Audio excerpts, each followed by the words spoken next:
Sizi Azərbaycanın azadlığı, müstəqilliyi və ərazi bütövlüyü uğrunda döyüşlərdə şəhid olan vətən övladlarının əziz xatirəsini bir dəqiqəlik sükutla yad etməyə və ardıca Azərbaycan Respublikasının himnini oxumağa dəvət edirik.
Layihəmiz də var, hal-hazırda davam edir və biz nəzərdə tutmuşduq ki, o layihənin ilk buraxılışını biz artıq Zəfər gününə qədər, yəni 5 illiyinə qədər Zəfər gününün nəşrini çatdıraq. Şükürlər olsun ki, biz bunu bacardıq.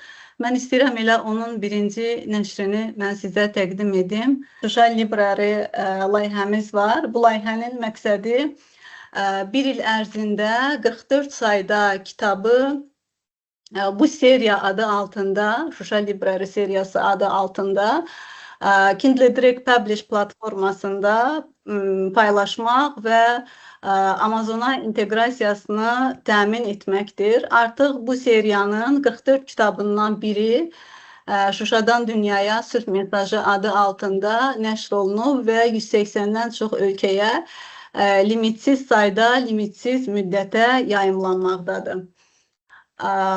44 günün hər günü bizi qələbəyə biraz yaxınlaşdırdı. Demək olar ki, biz hər gün qarış-qarış qələbə sevincini yaşadıq və buradakı bir il ərzində nəşri nəzərdə tutulan elmi tədqiqat işləri, monoqrafiyalar, əsərlər elə məhz o məqsədlə, yəni simvolik say olaraq 44 sayı əhatə edəcək. Yəni burada 45-ci nəşr olmayacaq. 44 olduqda artıq bu layihənin işi tamamlanmış hesab olunacaq.